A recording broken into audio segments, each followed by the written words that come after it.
Hi, எல்லாருக்கும் வணக்கங்க. எல்லோரும் நல்லா இருக்கீங்களா? எல்லோரும் நல்லா இருக்கணும்னு நான் கூட கடவுள்கிட்ட வேண்டிக்கிறேன்.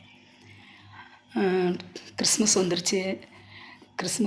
பொண்ணு பையனும் தான் இருக்காங்க. பொண்ணு இங்கே இருந்தாலும் ரொம்ப இதாக கொண்டாடுவேன். இப்போ 2 வருஷமாகவே அதிகமாக இது பண்ணிக்கிறது கிடையாது. ஏன்னா பாப்பா பக்கத்தில் இல்லை அப்படிங்கவும். ஆனால் இருந்தாலும் பையன் இருக்கானே கைக்குள்ளே, பையனை பார்க்கணும். 2வது நல்ல நாள் பெரிய நாள் ஏதாவது ஒன்று பண்ணி ஆகணுமே அப்படின்ட்டு எனக்கும் ஒரு 10-15 நாளாக முடியலைங்க. ஏன்னா நிகழ்ச்சிக்கு சென்னை போயிட்டு வந்தேன். சென்னை போயிட்டு நேராக மார்த்தாண்டம், கேரளா அந்த மாதிரி போயிட்டு வந்ததுனால ரொம்ப முடியாமல் வந்துருச்சு. ஒரு வாரமாகவே ஃபீவரு, இருமல் எல்லாமே இருந்தது. ஆமாம், எல்லாத்தையும் தாண்டி சரி இன்னைக்கு கொஞ்சம் பரவாயில்லைங்க, எந்திரிச்சு நிற்கிறேன். என்ன கைகால் நடுக்கத்தில் கொண்டு போய் விட்டுருச்சு. ஆமாம், அதுதான் தலை சுற்று, கைகால் நடுக்கத்தில் விட்டுருச்சு. இருந்தாலும் நம்ம இப்படியே இருந்தோம்னா, நல்ல நாள் பெரிய நாள் படுத்திருந்தோம்னா வீட்டு வேலைங்கெல்லாம் கடந்து போயிடும், வேறு யாரும் பார்க்குறதுக்கு கிடையாது. ஆமாம், அதனால் ஏந்திரிச்சேன். ஏன்னா கிறிஸ்மஸ் வருது, பிள்ளைங்களாம் வருவாங்க. அம்மா வீட்லேருந்து அக்கா, தங்கச்சி, அம்மா, தங்கச்சி பசங்க, அக்கா பசங்க எல்லாருமே வருவாங்க. இங்கே திருச்சியிலேருந்து எங்கள் நாத்தனார் பசங்களாம் வருவாங்க. பிள்ளைங்க வருங்க, ஏதாவது சமைச்சு கொடுக்காம இருக்க முடியுமா? இருக்க முடியாதுல்ல.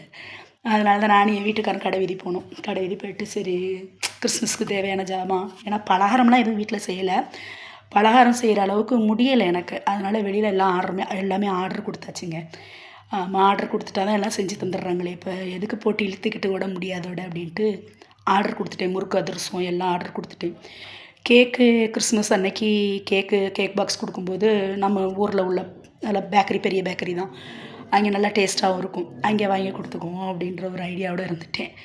ஆமாம், இருந்தாலும் சரி வீட்டுக்கு தேவையான ஜாமான், ஏன்னா கிறிஸ்மஸ் அன்னைக்கு பிரியாணி தான் போடுவோம். பிரியாணி போட்டால் பிரியாணிக்கு தேவையான ஜாமான்கள்லாம் வாங்கணுமே அப்படின்னு சொல்லிட்டு நானும் என் வீட்டுக்காரரும் கடை வீதிக்கு போனோம். கடை வீதிக்கு போயிட்டு கொஞ்சம் வீட்டுக்கு தேவையான ஜாமான் கொஞ்சம் வாங்கிட்டு வந்தோம். ஏன்னா முதல்ல பிரியாணிக்கு இல்லை, இது கேப்பை உடம்புக்கு நல்லதுன்னு சொல்லுவாங்க. தினமும் குடிச்சிக்கிட்டே வந்தால் எங்கெங்கே என்னென்னமோ குடிக்கிறோம், உடம்பு குறைஞ்ச பாடு தான் காணும். ஆமாம், என்ன செய்கிறது, இது கேப்பை கொஞ்சோன்னு அரைச்சி குடிப்போமே அப்படின்றதுக்காக வாங்கினேன். இந்த கேப்பையோட கருப்பு கவுனி அரிசி என்னுடைய நண்பர் ஒருத்தவங்க சொன்னாங்க, கருப்பு கவுனி அரிசி வறுத்து அதில் போட்டு 2யும் மிக்ஸ் பண்ணி அரைச்சிக்கிட்டா காலையில் கொஞ்சம் கூழ் கிண்டி குடிக்கலாம் அப்படின்னு சொன்னாங்க.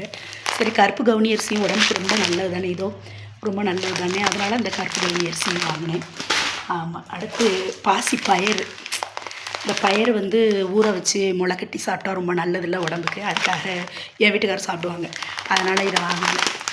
ஆமாம், இதை சும்மா கலருக்காக நம்ம வீட்டில் அரைக்கிற மிளகாத்தூள், மல்லித்தூளோடு இது கொஞ்சம் கலர் கொடுக்கும், அதோட கொஞ்சம் கலந்து போட்டுக்குவேன். அதனால் இது கொஞ்சம் வாங்கி டப்பாவில் கொட்டி வச்சுக்கிறது. அதனால் இது 2ம் வாங்கினேன்.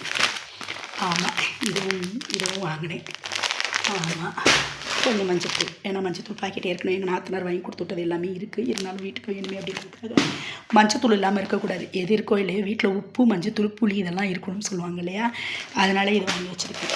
இது பொட்டுக்கடலை, ஏதாவது தேங்காய் சட்னி இல்லை மற்றது எதுக்காவது போட்டுக்கலாமே அப்படின்றதுக்காக வாங்கினேன். ஆமாம், இது இட்லி அரிசி, இது உளுந்தம்பருப்பு, இட்லிக்கு போட்டுக்கிறதுக்காக உளுந்தம்பருப்பு, கொண்டக்கடலை தினமும் ஊற வச்சு சாப்பிட்லாம் இல்லையா, அதுக்காக இது கொஞ்சம் வாங்கினேன்.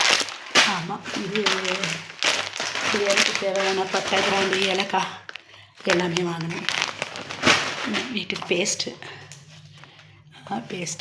பாசிப்பருப்பு.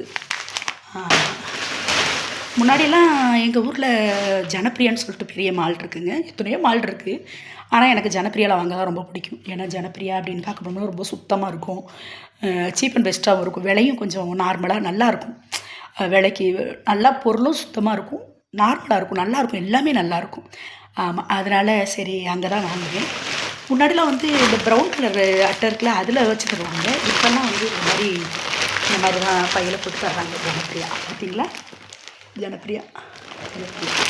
இதில் ஃபுல்லாக சோப்பு, குளிக்கிற சோப்பு, துவைக்கிற soap, paste, brush, shampoo, comfort, இது எல்லாமே இதில் ஃபுல்லாக இருக்குது.